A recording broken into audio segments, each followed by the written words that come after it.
Good afternoon, everybody. Thank you so much for joining us for a conversation that is so relevant given the backdrop of this conference and what's happening in our world right now. I'm Dasha Burns. I'm the White House Bureau Chief for Politico. I'm also host of The Conversation, a podcast you should all subscribe to, and I'll finish plugging myself there. And I'm joined by former CIA Director and retired General David Petraeus, who was also out with a great book, Conflicts, the Evolution of War from 1945 to Ukraine. It's actually to Gaza now. Oh, to Gaza now. Second edition is out. There we go. You're quick on your feet here. We are. We are. Excellent. And I'm also joined by Ann Neuberger, the former Deputy National Security Advisor for Cyber and Emerging Technology from the Biden administration. So could not think of two better people to have this conversation with. I just came back from the NATO summit with the backdrop of everything that's happening in Gaza, between Israel and Iran, between Russia and Ukraine, and so many other hotspots around the world. But as most of us know at a high level, and these folks know at a granular level, so much is changing about the battlefield, about conflict, about warfare. So I will start with General Petraeus here to set the scene. How much is the future of warfare changing? Massively.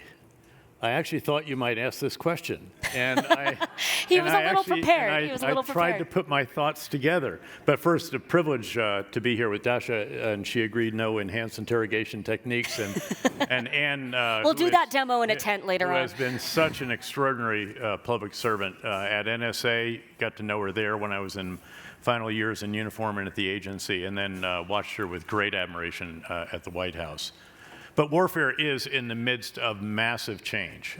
We can see that in Ukraine in particular. There's some aspects of it with Israel's wars, but by no means what you see in Ukraine, where we're coming to grips with the fact that war will increasingly be fought with remotely piloted and over time algorithmically piloted unmanned weapon systems enabled by very complex intelligence, surveillance, and reconnaissance systems, and guided by extensive command, control, and communication systems.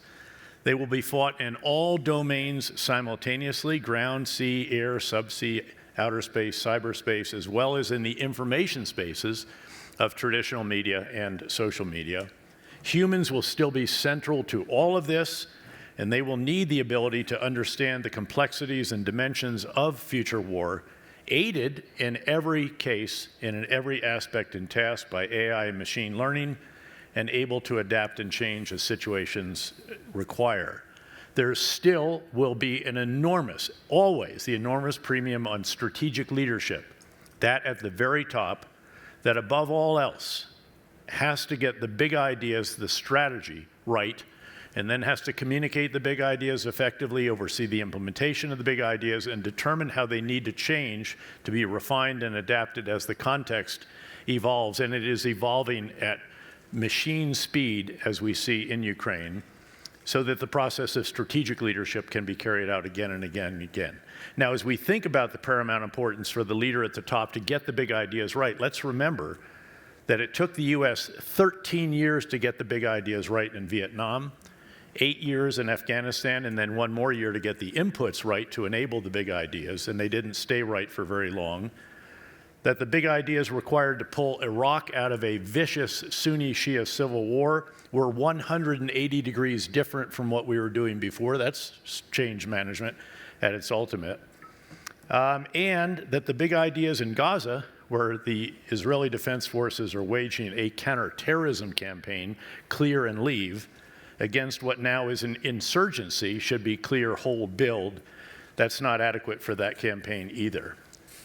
I do want to note that Israel's campaigns against Hezbollah and Iran, by contrast, were guided by incredible big ideas and carried out brilliantly, as was the U.S. operation against Iran's nuclear program. And then finally, as in any war, future war will obviously depend on the nature of the campaign and the setting in which it is waged. Is it, for example, high-intensity conventional conflict, such as in Ukraine, on front lines with few civilians and relatively open terrain, or urban at some times?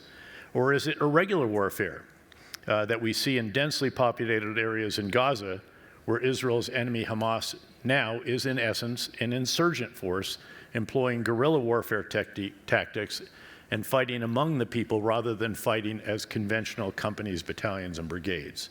Are the distances involved short range, as in Ukraine or southern Lebanon against Hezbollah, or are they long range, as with Israel's campaign against Iran and Ukraine's campaign against strategic targets inside the Russian Federation? And is the campaign predominantly air, naval, on the ground, or all of the above? And what is the nature of the geographic terrain and also that of the human terrain?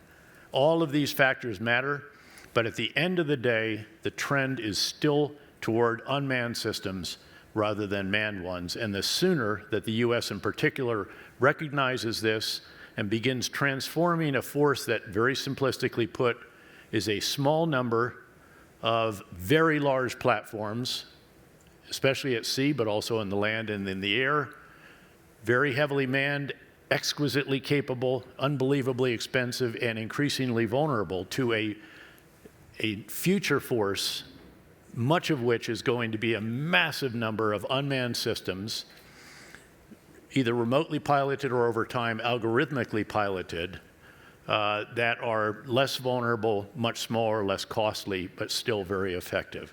And here I'll just end by noting that when I was in Ukraine the latest time, I've been there 6 times since 2022 and sanctioned by Putin for my support of Ukraine. Very proud of that, especially because he beat me out. He beat me out for he beat me out for Time Person of the Year in 2007, so this is particularly fitting.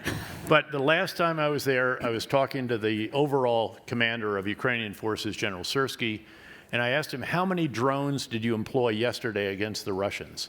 And his answer was 7,000. Wow. Now, I don't think we even have 7,000 drones in the entire U.S. military, or at least we certainly can't produce 7,000 a day.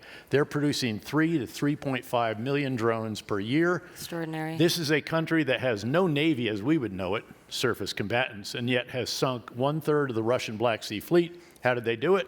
Aerial drones that find the ships aided by intelligence, maritime drones that drive right into them, suicide drones, and sink them. There are even maritime drones that shoot air defense missiles off them and took down 2 fighter bombers over occupied Crimea. That's the future of warfare. The final latest adaptation, because the jamming on both sides is so intense and both sides are evolving very rapidly.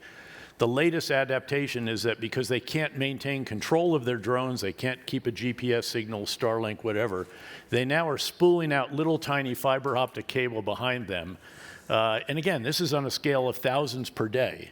And that you can't break that, except actually you can, and it's on video. All of this is on video, by the way. It's Russian soldiers running around saying, cut the cord, cut it, and they actually finally do find it and cut it. That part of Ukraine's so unbelievable. approach was the most fascinating to me. Yep. I mean, I hadn't even heard. Is that something that we have deployed at all, or is that something that we don't have? To my knowledge, we don't have fiber optic cable spooling out behind our drones.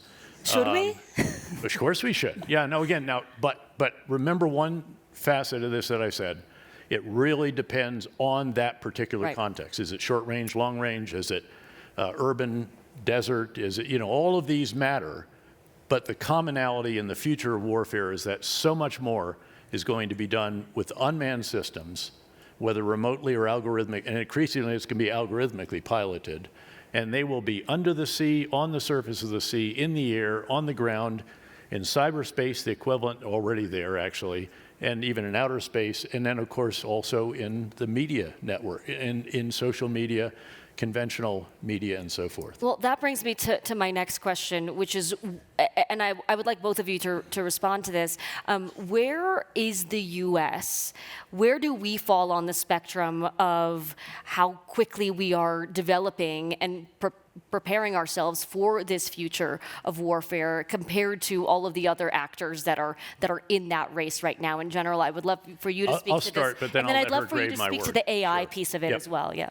So we currently have a procurement system, and again, these are all overly simplistic, but for the heuristic value at Aspen Ideas, you use this kind of thing. We have, again, a procurement system that provides yesterday's technology for tomorrow's war. Ukraine has a system that produces tomorrow's technology for today's war. Now, they're fighting their war of independence. They're fighting for their survival. They have a partnership between those who design the drones of all types, again, in all kinds of unmanned systems, not all just weapon systems, but even regular vehicles to go to and from the front lines, because that's so hazardous. Those who manufacture them and those who employ them that is like this. Our system, as Senator McCain used to characterize it, the military-industrial congressional complex, impedes every aspect of procurement, because you have individuals in each of those elements that want to prolong the status quo, because the weapon system's made in their district, the base is there, the maintenance contract is there, you name it. There's a whole host of reasons for maintaining the status quo rather than embracing the future. And that's what we have to break through. When you're in a tough spot, as we were, frankly, when President Bush committed to conduct a surge instead of a withdrawal that most of his advisors proposed, you can make the system work. If you have a Senator Gates who loves, or Secretary Gates, Bob Gates is Defense Secretary. I used to call him the Minister of War, because all I did was fight for 5.5 years for him as a 4-star. If you have someone like that who's aggressive, has an aggressive battlefield commander, you can get the system to respond, but it's really, really hard. And again, there's a lot of lawsuits in there all the time. You know, you didn't get the contract, so you sue. There's a change request. There's a cost overrun. There's a time delay. All of this. And so we've got to much, much more aggressively overhaul our procurement system. I would have loved if DOGE's first target had been the military procurement system instead of some of the others that were the target. Well, and right now, I just did a panel talking about the one big beautiful bill that's currently being debated on the Senate floor. Defense spending is a part of that. I'm curious, and what do you think we need to be spending on? What do we need to be beefing up to what General Petraeus just said? First, I want to say it's always a privilege to be on stage with General Petraeus. Happy to be your wingman once again, Ann. For the contributions to America's security and global security. So thank you for that. You know, and look, in the strategic way that Dave outlined the changing face of war, technology plays a key role in that. And I'll lift up 3 specific areas of technology to come to your question in a specific way. One is command, control, and connectivity. And I'll expand on that in a moment. The second is cyber, and the third is AI. So in the Ukraine context, what we saw is as the US sent forward some of our best platforms, tanks, and other real nation-state capabilities, whose real power relied on precision targeting. While the hardware itself was remarkable, it really was the precision ability to strike a particular target and to strike it with precision. And what we saw was that command and control was really reduced significantly by Russian electronic warfare, by the connectivity the jamming that they did. And frankly, you know, American electronic warfare, essentially electronic warfare just means if you're trying to get a particular missile to a target, how does it navigate through the space? How does it navigate through the waves? Because that communication back to the guidance that tells it where to go. In the United States case, most of that comes from GPS. What was once a military set of satellites that now is used broadly across our industry as well. So GPS really guides our precision delivery of missiles, and what we saw was that Russian electronic warfare was able to disable that, which meant that our most high-end platforms, even when we shared them with Ukraine, they were rapidly not delivering the impact needed. In contrast, what Ukraine built was, to the point regarding drones and up to 3 million a year, each of those drones is not a single drone. It's the connectivity between them and the ability to ensure that even when facing jamming, they can navigate through a denied environment and still get to their target. Some of it was a fiber optic cable laying down. Some of it was navigating through AI in terms of identifying the environment they were in and knowing how they went based upon that. So that first part of technology, the command, control, connectivity. The second piece was cyber. So it's no surprise that both the evening before Russia's invasion of Ukraine and frankly the first part of Israel's dismantling of Hezbollah began with cyber attacks. And they began with cyber attacks on connectivity capabilities of both of those military forces. Russia I think that got a little bit lost, so it's so important to point out those early strikes were cyber, were not ballistic. Exactly. So the evening before Russia invaded Ukraine, Russia conducted a cyber attack on an American company that was providing military communications to Ukraine's military, a satellite company. And essentially, Russia disabled Ukraine's military communications and thousands of windmills in Germany and home satellites in France, because this company had both military and civilian customers. And if not for Starlink, if not for Elon Musk stepping up and making that connectivity available to Ukraine, Ukraine's military would not have had an ability to communicate securely during those first days of the war. So that was, that cyber attack was key. Now, there was a substitute that stepped up, and similarly, Israel's cyber attack against Hezbollah's pagers was through a multi-year supply chain operation. Those are hard to do.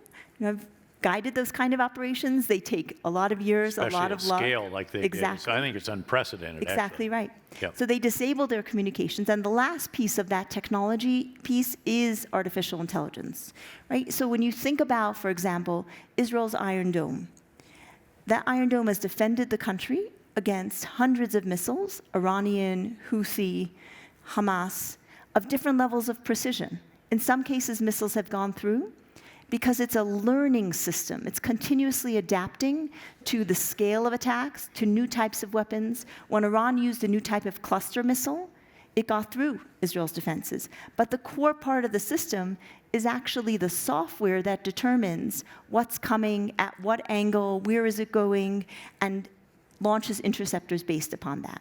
So finally, to your question of what the US needs, in each of those areas, the US is behind for exactly the reasons Dave outlined, because we still focus on communications from one platform to a secure satellite, or between a couple of platforms via secure radio. We don't think of swarms of drones, the ability to communicate peer-to-peer, which makes them resistant to jamming. We don't think about AI systems being trained from the actual operational practice of war to guide the next missile launch, to guide the next strategic maneuver. And that's where we have some work to do in terms of our own strategic readiness. So I don't know about all of you here, but listening to my esteemed panelists here, I'm a little concerned. It sounds like what you're saying is we are not where we need to be. How much trouble are we in here given the heightened threat environment around the world? Well, as an economist answers every question, you start with the words, it depends. And it does depend. It depends on how aggressively we now recognize what's taking place. I am confident, I know, that our service chiefs, keep in mind the money doesn't go to the big Pentagon, it goes to the Army, Navy, Air Force, Marine Corps, Space Force, and some others. And so it's incumbent on them to drive this process. It starts with getting new big ideas, new concepts, and then determining what you need to enable those new concepts in terms of material and what are the specifications and all the rest of this that you put out a request for procurement and so forth. And then you have to work through your entire force. You also have to educate your leaders on this. You have to train soldiers differently. You have to have different facilities. All of this, it's a very complex process. We went through this when we transformed from a military that was focused on conventional force, high-intensity operations, to one that was focused on counterinsurgency. And I happened, thankfully, to be in a 3-star job that oversaw all the elements of what I've just been describing. So you could drive change. It was called the engine of change for our Army. It had 6 different hats and titles. So that's where it starts. I'm confident that the service chiefs understand this and are trying to drive this, but that's where this military-industrial congressional complex collides with what it is that you need to do. And you really have to drive this from the very, very top in the Pentagon, ideally the very top in the White House. Now, to be fair, there are certain elements of this that the administration is very much seized with and needs to be. Shipbuilding in the U.S. We're not building surface ships and submarines at remotely the speed that we need to do that. A whole bunch of other aspects of this. But the bottom line is we're not doing it fast enough right now. Other countries, by necessity, again, Ukraine, way, way ahead of us. We should be learning much, much more from what's going on there, but we have such a small footprint of boots on the ground, largely just the embassy and some security assistance providers, that I don't think we are as aggressively recognizing the lessons that need to be learned. Again, a lesson isn't learned when you identify it. It's learned when it's actually incorporated in the big ideas, in the concepts, communicated, actually implemented, and then refined and How can we change that? Would you recommend the administration send more folks from the Pentagon to Ukraine? Everything is always comprehensive. Yeah. That's one element of it. There are many, many other elements, including, again, streamlining the whole process. And we'll, I think, affirm that for a while we didn't even do software that quickly. Software is not hard. Hardware is hard. Remarkably, Ukraine is doing hardware all the time. You know, they add another antenna to work through the latest jamming to get to the GPS or Starlink or the Can you the FM explain link. how is it that Ukraine, that has nowhere near the resources that we do, how they were able to get ahead of us on some of this tech? Because they're heavily outnumbered in manpower, also outgunned in certain respects, and they can't throw soldiers at the enemy. They had to get Russia's creative. doing at them. You got to get, that's that old story. We're out of money and out of time. Maybe we ought to think a little bit. And so that's what they are doing. And they are brilliant IT people. A lot of them have returned. Ann will know this because, of course, she's worked with tons of them, are out all over Silicon Valley and so forth. And they've done a magnificent job crafting all of this that I'm describing. They even have a big ecosystem, Brave One, which is that brings it all together, creates the facilities and so forth for this, has seed money. They have an entire new service. They don't just have an Army, Navy, Air Force. They have an unmanned services force. It's incredible. Every single infantry company now has a drone platoon. Battalion has a company. Brigade has a battalion. And there are all these other independents. By the way, they compete with each other. You can go onto a cell phone, and I always watch the Nemesis Regiment. I visit them every time I'm there. And they can go online and show you how they're doing against the other drone regiments. It's almost gamified. It's competitive. It is gamified. You get a certain number of points if you hit a tank. By the way, tanks no longer function. Our tanks as well. They cannot survive on the front lines. No hardware can survive on the front line. So the Russians, who are the ones on the offensive, are basically just throwing small units, just try to get across the street, and then the next day across the next street or the next wind line or what have you, the next tree line. And that's how they're fighting. They're adapting. They give them electric bikes, actually, because they're quiet and they can create electric motorcycles, golf carts, believe it or not. They're trying everything. But these front lines are so incredibly lethal. You have surveillance everywhere all the time. And the moment the Russians show themselves, hundreds of suicide drones can be launched and take them out. So this is transformed in a way that it's hard to understand unless you've actually sat with the Nemesis Regiment and watched them carry out their tests. By the way, they also get, the more points you get, the preferential treatment you get in buying, you turn those into buying power. It's like, you used to get stamps at the grocery store. It is a video game. And you can buy more stuff with that. So they reward those that are the best. Are there... what do we have that we are working with right now that is either obsolete or borderline obsolete, given the technology you've been talking about? So I think first, you said, why is Ukraine being successful, to your point? It's really three things. They're in a rough area of the world, they've got a technically capable workforce, and they don't have a lot of money. And we often think when we see the best military and intelligence services around the world, Singapore, Estonia, Israel, Ukraine, those all apply. So it incentivizes that creativity. So to your point, if you look at the current defense budget, a very large percentage of it goes to military pay and healthcare. A very large percentage of it goes to maintaining existing platforms. And the delta of actually new money being spent on new capabilities doesn't change very much year to year. Now, what's changed in the last few years is you're starting to see startup companies who are using kind of the sidelines of the DoD acquisition process. Rather than take it on, with all the long steps, analysis of alternatives, extensive testing, instead, there are little exceptions for small numbers of capabilities, for emergency use, and you now see companies essentially maximizing use of that to get capabilities You're saying out. there's been too much red tape for innovation for a long time. I think there's too much, yes, there is extensive bureaucratic process, but it also starts at the top, which is to say, if you ask the Navy, what does the Navy of 2027 need to look like? Even if they can answer and say, look, the lesson of Ukraine's disabling of Russia's Black Sea fleet is that we have to have counter-drone defense. We really need to think about ensuring that platforms can communicate with each other, can move quickly, can be much more stealthy, et cetera.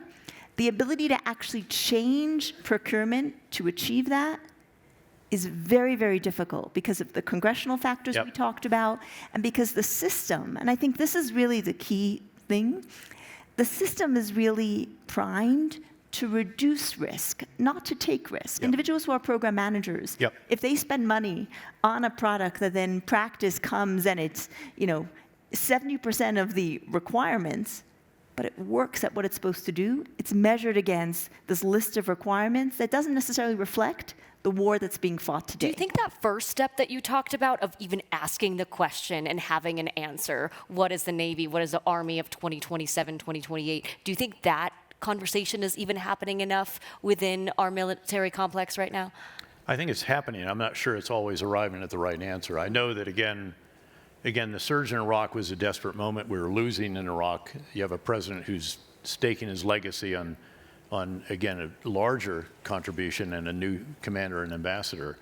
And when that's the situation, all of a sudden you can break through. And again, with Secretary Gates, finally we got V-shaped hull wheeled vehicles. We'd been stuck with flat. I couldn't change that even when I was a 3-star within the Army.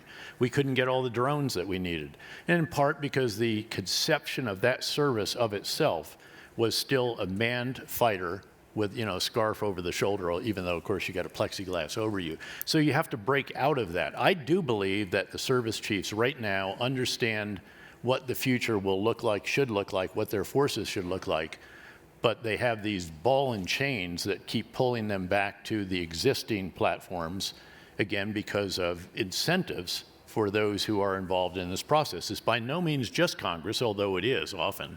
I mean, I remember there was one member of Congress who kept telling the Air Force to buy more C-130J tactical airlift aircraft, and the Air Force said, we have enough, we don't need any more, and they kept getting 6 more every year regardless. So that's just one small example. There's lots of examples like that. You got to break out from that, and the problem is, in a way, I mean, we're not fighting for our very survival, which is what is the case, and you have a president who's willing to take enormous risk on all of that. I told Secretary Gates one time, I said, look, I know you got Aberdeen Proving Ground and all that stuff, and I know you got systems out there. Look, if the system won't kill somebody if it doesn't work, just send it to us. We'll test it for you. And if it works, great, we'll ask for a bunch more. If it doesn't, we'll park it in the back of the combat outpost and let it rust until the war's over. But that has to be your attitude. It has to be even more aggressive than that. Keep in mind, he's an individual, Secretary Gates, who actually fired a service secretary, 2 service secretaries, and a service chief because they weren't responding rapidly enough, in his view, to real-world requirements. That's what you've got to have. And I saw you wanted to jump in there. I wanted to give another practical example because those were really superb, which is in the area of cyber warfare. So it takes a certain number of years as a stepped process to create a world-class hacker. And indeed, the intelligence community creates those world-class hackers to generate intelligence. Most of the US's most valuable intelligence today, notably, the classified systems of our adversaries, because that says that if it's that valuable to our adversaries that they're classifying it, it's probably most valuable, comes through these advanced hackers. In the military, the terms of service for most hackers is 2 years. So they'll come in, they'll get trained. The first round training takes 6 months. If you have a technical degree, it'll be 6 months. If you don't, it may be a little longer. And then they'll start getting to work. They'll maybe get in 18 months, and then they go to another role. So in practice... Or they go to Silicon Valley and earn 4 or 5 times as much as they're being paid in the military. But so to that point, when I was at the National Security Agency, I put in place a rule where anybody who left, who their managers felt from that mission, the hacking mission, who their managers felt that they were really on track to be a future leader of a major mission at the National Security Agency, if they submitted their retirement, I sat down with them to ask, why are you leaving? Is there anything we can do to keep you? Yep. And it was the most enlightening set of discussions I had. Because invariably, the answer would be, I love the mission. It's personally meaningful. I'm serving my country. I'm using my skills to serve my country. There's nothing better. When I mentioned to you, so we had retention incentives at NSA. We had a rule that in order to get those retention incentives, which were a big deal, in some cases they could be double a person's salary, the individual had to bring in an offer from the private sector that showed that's what they were worth. Now, everybody here can imagine where that came from, right? You want to have documentation if you're giving somebody a $75,000, $100,000 annual bonus. But on the other hand, what we did was we forced our best people To find go out. out Go to the look for private other sector, work, yeah. go through the whole process, get an offer, learn that they could work virtually, not work weekends, not work in the middle of the night, which many do because for various reasons that's the right time to do a particular mission. And then they came in and we said, oh, by the way, oh yeah, and we'll do 1 year, we'll reevaluate year after year, and you have to do all these filings to show. And they looked at me and they said, I don't want to go. The process and the bureaucracy is sending me away. And that was a real thing, that was a real lesson. You know what other countries have some great hackers that don't have Silicon Valley or those kinds of incentives? Russia, China. How concerned are you about North Korea. North Korea. To my point, how concerned are you both about the increasing alliance between North Korea, China, Russia, Iran? The biggest concern I have in cyberspace is that we hesitate to use our most advanced offensive capabilities because we are so vulnerable ourselves, Yeah. our critical power pipelines and water systems, that we're very concerned about the second shot, right? So, in situation room discussions, when the president's been briefed on operations, the question comes up of, okay, if that adversary strikes back, how secure are we? And in the United States, those critical systems, like I said, water, railroads, pipelines, are owned by the private sector. Until recently, there were no minimum requirements for them. So that gap between what we can do offensively and where we are defensively, what our adversaries can do offensively, and where we are defensively, is the biggest risk. So the answer in the situation room is not secure enough, most often. We're in the glass house and we're going to throw stones. What is coming back. And it took us far too long to establish the Cybersecurity and Infrastructure Security Agency. And now, after building it, it's something that's really very impressive, and having the partnerships with the private sector that are the crucial element of this, because it was the private sector that saw the Russians hacking the Ukrainians first. I think it was Microsoft and then maybe the others. And they alerted everyone else. And everyone has to work together at the speed of light, if you will, or the speed of machine. So, and now we're going to try to reduce that. So again, we've been slow in a number of cases, and then we're not now maintaining what it is that we built as effectively as we should. I do think AI can be transformative Yep. on the US defense side, because it can give a way to create something called digital twins, essentially digital copies of a water system or a pipeline system, and then essentially model cyber attacks against it and say, what are the most important defenses to put in place? There are resource constraints. We have a lot of old systems across the country. So by doing that, you can say, okay, if we have X amount of money to spend, what are the most impactful places to spend it and what brings down the risk most considerably? But the truth is, public-private partnerships matter the most. Dave was sharing a story, which I'll share here because it's eye-opening. So I recall it because it was a Wednesday night, and the individual who heads threat intelligence at Microsoft, this was Wednesday night before I think the Russian invasion started on Thursday, called in and said, we are seeing destructive wiper capabilities. Essentially, these are Russian cyber capabilities that delete everything on a system. So essentially, they don't just delete the data, they delete the memory of how a system knows to operate. They said, we are seeing this. The last time Russia had a conflict with Ukraine, the Russian cyber capabilities against Ukraine spread around the world. Many here may remember the attack against Maersk, a major global shipping company that cost them billions of dollars and really impacted companies around the world. So we were deeply concerned. So my first comment to him was, let me connect you to the key people at NATO. The second comment was, what do you need to do to deploy those defenses? Because Microsoft and other cybersecurity products run on millions, hundreds of millions of computers around the world. So they can push out a defense against a new cyber capability they see quickly. So that was the second thing, to say, do whatever you need to do. And the third was, let us know of anything destructive. We'll begin communicating on that with the Russian government. So that kind of partnership is really key in the technology space, in a way that also wasn't necessarily the case with traditional military platforms that were really largely government and a very government defense industrial base fielded. And keep in mind that earlier, Russia had shut down the entire portion of the electrical grid of Ukraine. It also went after its .gov earlier, but they'd gotten much better, thanks to help from NSA and others directly, and other countries' equivalents, and then by the better partnership between the private sector and our government. And I want to get to audience questions in one moment, but before I do that, I do want to ask you about Israel and Iran and Sure. the action that the U.S. took, because I just came back from NATO, and that was a dominant topic of conversation. There was a lot of debate. Did the U.S. make the right move? Did they significantly damage Iran's nuclear capability or only set them back a few months?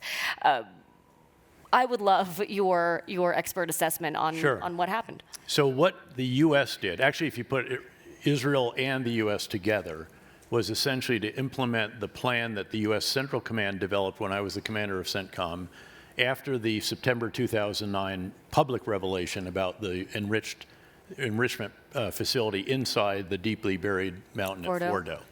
Our plan would have done the same thing that Israel did in terms of taking down the entire air and ballistic missile defense system, as much of the retaliatory means, and every element of the nuclear program, as well as even the maritime retaliation that could mine the Strait of Hormuz and so forth. So together, in essence, this was the campaign that we were going to do. It would have been much, much greater numbers of aircraft very early on, much greater numbers of cruise missiles from submarines and air launch, and so forth, and the big element of which would be the big bombs that the B-2s and then the other fighter bombers would launch.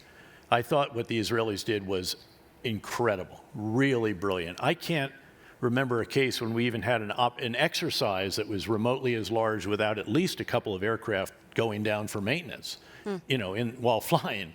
And the fact that they didn't have a single aircraft shot down, they had a couple of drones that were taken out by heavy machine guns, but they didn't get engaged by that. And then that we could do what we did with 125 aircraft orchestrating it and achieve deception, although I think the chairman of the Joint Chiefs of the Secretary of Defense said they never even saw it anyway because the stealth can't be picked up. They didn't have any real radars left at that moment anyway. I think there's no question but that the overall effort did enormous damage, very, very substantial damage to virtually all of the elements that matter most. Keeping in mind that certainly Fordo, everyone focuses on it because it's deeply buried. I can't imagine that these 30,000-pound bombs, which have 5,000 pounds of explosive that detonate after it's gone as deep as it will, either in or alongside the air channels that are into the mountain, would not have, at the very least, destroyed all the centrifuges that are in there. And this is where the advanced ones were. And very likely whatever storage of highly enriched uranium was there. Same with Natanz, that's the big location, and again, we finished that off with cruise missiles and, again, 2 massive ordnance penetrators. Esfahan, people focus less on. That's the one that actually takes what has been refined, and it's only one more turn of the enrichment process from 60%, which is highly enriched uranium, which they had, to over 90%, which is weapons grade. But they're the ones that then turn that gas into the kind of material, the metal, if you will, that is actually shaped for a nuclear device. So that is very significant that that was as substantially destroyed as it was. All that said, the battle damage assessment process is by no means over. There's still all kinds of intelligence sources and methods to employ in this. And there is a question that is begging, and that is there any highly enriched uranium stored elsewhere? And are there the centrifuges to enrich it further stored elsewhere? And we, again, don't know that just yet, but I'm confident that between Mossad and CIA, together with NSA and others, that we'll have the answer to that at some point as well. Was the president's victory lap too much too soon, or are the criticisms of his victory lap too aggressive considering the tactical accomplishment? I would have actually liked to see Israel pound Iran even further. And by the way, I'm not a warmonger. I'm also not a political person. I don't even register to vote, so I don't see this through the prism of a Democrat or a Republican. There's still some additional targets. What I don't know, and this is a pretty big deal, is what the missile math was at that point in time. And by that I mean, how many launchers and missiles does Iran have left? Keep in mind that 5 or 10%, less than 10% are getting through and causing very significant damage, 30 or so Israeli losses and many, many wounded, versus how many of the interceptors does Israel have left. And keep in mind that Israel has a system that is Iron Dome, the short range. By the way, those even for Iron Dome against rockets and so forth, is $50,000 per interceptor, $50,000.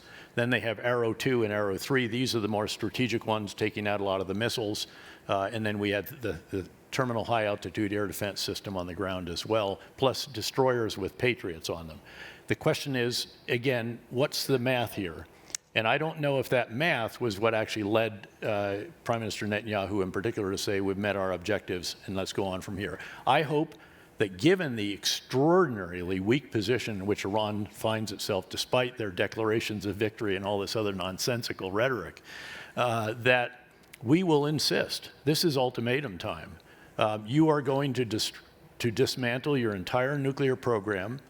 You're going to allow the IAEA, the International Energy Agency, essentially, Atomic Energy Agency, to oversee all of this, to inspect anywhere at any time, to verify it, and that if you want a civilian nuclear power program, we'll provide you the low-enriched uranium for it. There's no reason whatsoever to have enriched to the level that they did. There's absolutely no explanation except that they tended to put themselves in position to sprint to highly enriched uranium within a few weeks of the enrichment process, and then presumably, if you do that, then to develop a nuclear device.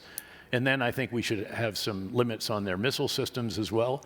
And candidly, in the position that Israel and the US find themselves right now, there's not a whole heck of a lot that Iran can do about that if we, again, don't go along with what they might want to do. And there should be incentives if they want to be, you know, a responsible citizen in the Middle East. But we should remember that Israel is changed by October 7th. Their strategic calculus is completely revamped. They will never again allow a threat to be established on their borders or actually in the entire region. That's a very different approach from the past.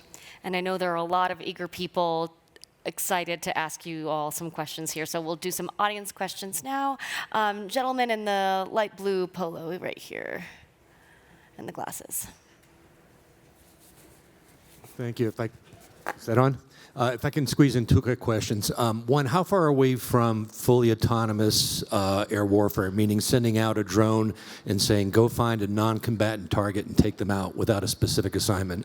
And then second, as Ukraine was able to smuggle hundreds of drones thousands of miles into Russia, how sure are we that a latent opponent hasn't already done that here in the US? So both are. I'll start with those. You start with the first one, yeah. Yeah. Both are really good questions. So on the first, the full autonomy has three components to it. It has the actual drones.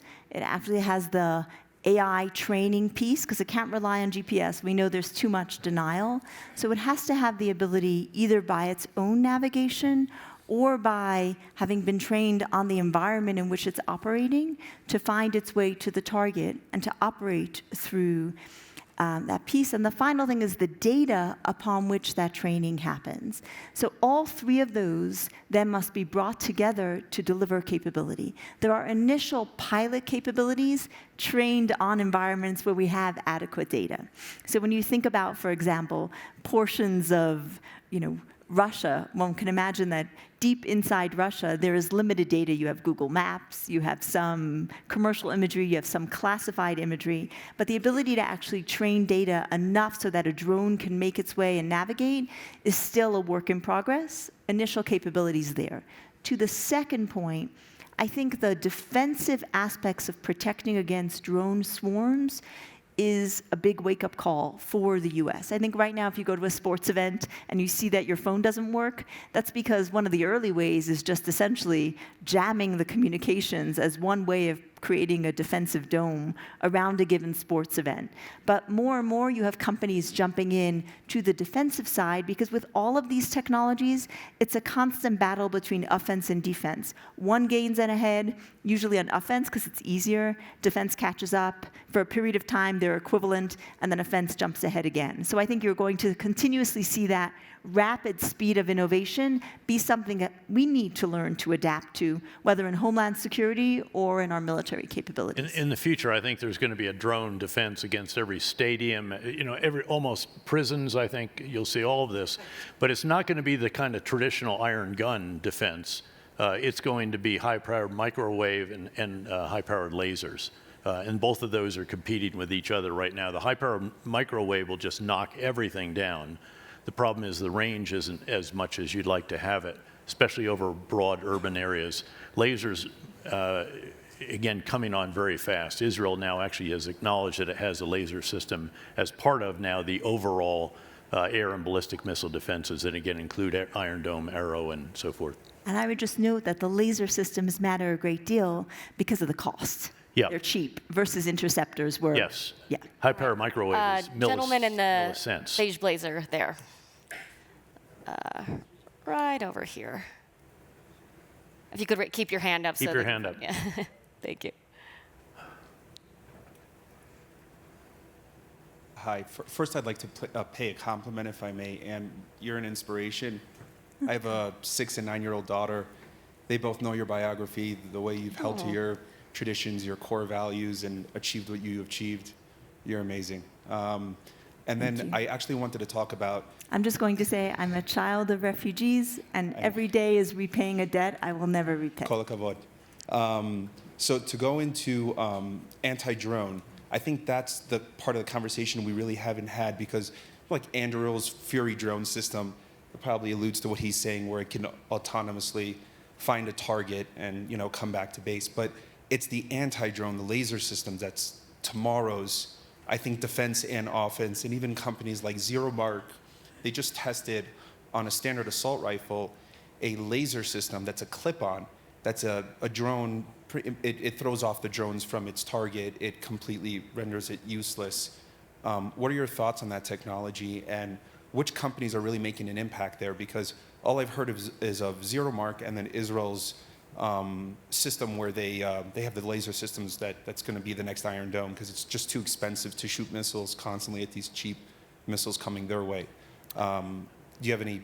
Yeah, I mean, again, I don't want to get into specific. I'm actually an investor, and I actually am invested in a high-powered microwave company that is extraordinary. But this is actually leaping ahead the competition between high-powered microwave and lasers. It used to be that the thinking was that you couldn't generate the energy for a laser, that it was very intensive, and you just couldn't have the pulse rate that you can have with high-powered microwave.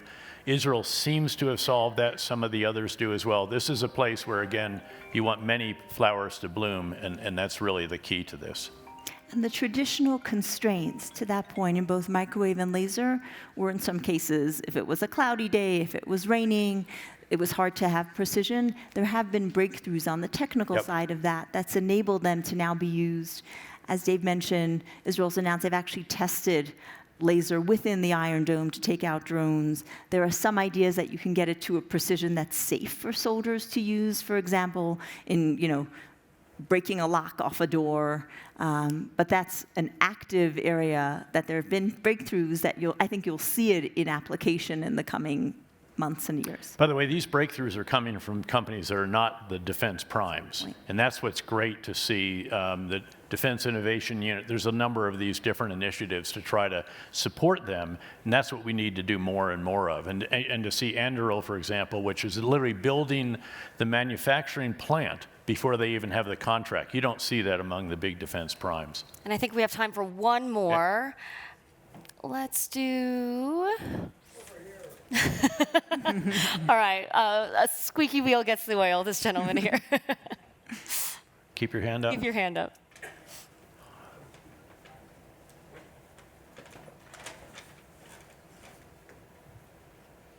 Thank you.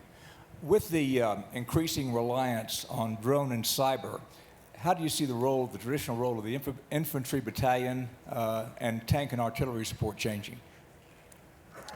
Well, if you have a front line or a no man's land like you have in Ukraine, tanks actually can't survive. There are too many suicide drones. They're too accurate. They can, especially when you have a Russian system where there's no blast door between the ammunition and the interior of the tank. This is why you see the Russian soldiers jump off immediately, and then you see the turret follow. It's the signature wound of Russian tanks. We don't have that, but even the report is that all 30 of the M1 Abrams tanks that we gave are either destroyed or damaged. And they just, again, cannot survive, nor can armor personnel carriers. So any large system that's going to come forward can't continue. Further back, heavy artillery is still very important in this fight, but it has to move constantly. If it stays where it is, it'll get engaged as well. And of course, the Ukrainians are going deep. They have, again, drones that do everything from 15 minutes and have to explode to drones that are going all the way into Russia, not even those that are carried in the roof of a truck that then appear right outside strategic airfields.